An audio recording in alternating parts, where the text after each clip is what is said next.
Қайырлы күн балалар, математика сабағын бастаймыз. Сабақтың тақырыбы қосу және азайту. Бүгінгі сабақта 100-ге дейінгі сандарды, толық жүздіктерді қосуды және азайтуды қайталайсыңдар. Сабақты ойын түрінде жүргізіп көрейік. Қайықтардың өз орнына баруға көмектесейік. 37 мен 3-тің қосындысы қаншаға тең балалар? Жарайсыңдар балалар. 37 мен 3-тің қосындысы 40-қа тең. Ал 40 пен 3-тің айырмасы қаншаға тең? 37-ге тең. Сендерді жылдам әрі тез ойлап, дұрыс тауып жатыр деп ойлаймын. 54 пен 6-ның қосындысы нешеге тең? 60-ға тең. 60 пен 6-ның айырмасы 54-ке тең. Өте тамаша. Жарайсыңдар балалар. Біз қайықтарды өз орнына қойдық. Түсіндіре отырып, баған түрінде есептеп көрейік. 35 сантиметр мен 55 сантиметрдің қосындысын баған түрінде бірге шығарып көрейік. Мұнда бірдей өлшем бірліктері жазылған, яғни сантиметр. Енді 5 пен 5-тің қосындысын тауып көрейік, яғни бірліктерді бірліктерге қосамыз. 5 пен 5-тің қосындысы 10-ға тең, яғни 1 ондық 0 бірлікке тең. 0-ді бірліктердің астына жазамыз, ал 1 ондықты ойымызға сақтап қоямыз. Енді ондықтарды қосамыз. 3 ондық пен 5 ондықтың қосындысы 8 ондық, және ойымызға сақтаған 1 ондықты қоссақ 9 ондық болады. Қосындының мәні 90 сантиметрге тең. Келесі есепке назар аударайық. 90 сантиметр мен 48 сантиметрдің айырмасын баған түрінде есептеп көрейік. Мұнда 0-ден 8-ді азайта алмаймыз. 9 ондықтан 1 ондықты алып береміз. Яғни 1 ондықтан 8 бірлікті азайтқанда 2 болады.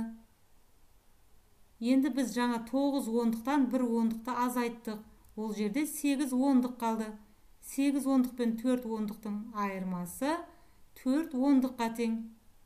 Айырманың мәні 42 сантиметрге тең. Ары қарай түсіндіре отырып, баған түрінде өздерің есептеп көріңдер. Ал енді балалар, 22-ші беттегі мысал 2-ні математикалық баскетбол ойыны арқылы шығарып көрейік. 37 мен 23-тің қосындысы қаншаға тең? Егер біз жауабын дұрыс тапсақ, волейбол ойынын, яғни допты торға дұрыс түсіре аламыз. 37 мен 23-тің қосындысы 60-ға тең. Тамаша. 87 мен 17-нің айырмасы нешеге тең екен? 87 мен 17-нің айырмасы 63-ге тең. Біз екінші допты да торға дәл түсірдік. 60 пен 23-тің айырмасы 37-ге тең. Балалар, сендердің де жауаптарын дұрыс деп ойлаймын. 70 пен 13-тің айырмасы нешеге тең деп ойлайсыңдар? Қане допты торға дәл түсіріп көрейік. 57-ге тең. Өте тамаша. 90 мен 14-тің айырмасы 76-ға тең. Соңғы өрнекке назар аударайық. 44 пен 26-ның қосындысы 70-ге тең. Балалар, біз допты торға дәл түсірдік. Жарайсыңдар. Келесі есепке назар аударайық. Спорт залда 22 футбол добы, ал оған қарағанда 19-ы артық теннис добы бар. Спорт залда барлығы неше доп бар? Балалар, мұнда футбол добы бізге белгілі. Яғни футбол добы 22. Ал теннис добы белгісіз. Теннис добы футбол добына қарағанда 19-ы артық. Енді мұнда бізден сұрап тұр, спорт залда барлығы неше доп бар дейді. Алдымен біз теннис добының нешеу екенін анықтап алуымыз керек.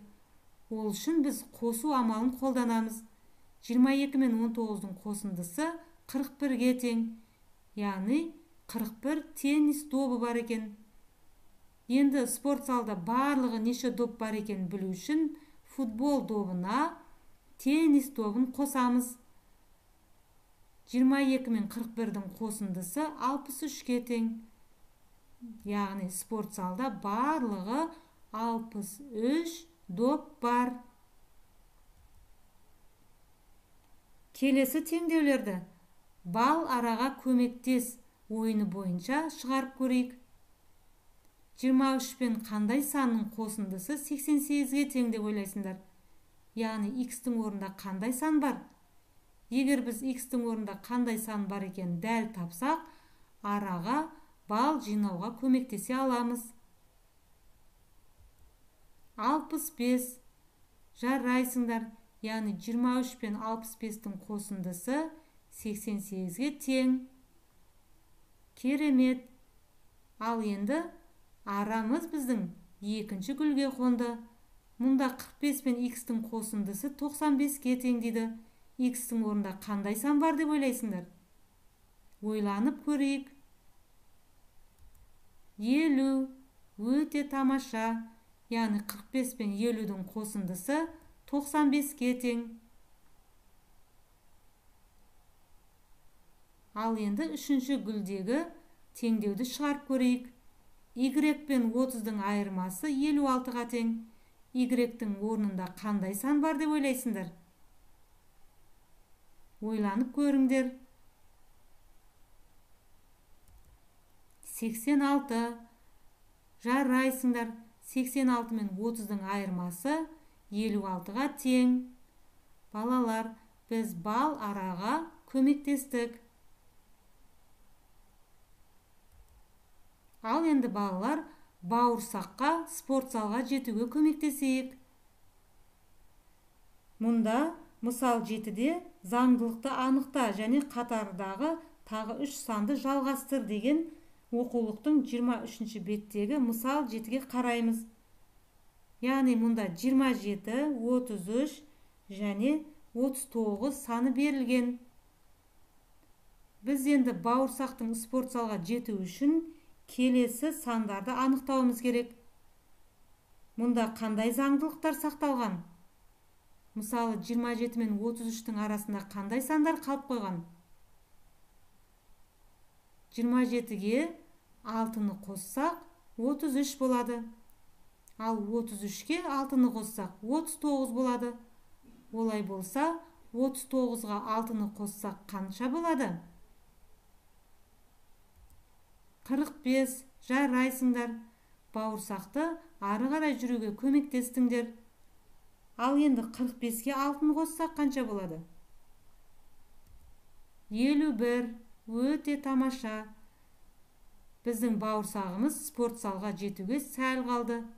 Ал енді соңғы қадамды орындайық. 51-ге 6-ны қоссақ қанша болады? 51 мен 6-ның қосындысы 57-ге тең. Міне балалар, бауырсақ бізге рахмет айтып жатыр. Себебі біз бауырсақтың спорт залға жетуіне көмектестік. Балалар, бүгінгі сабақ сендерге қызықты болды деп ойлаймын. Сау болыңдар балалар.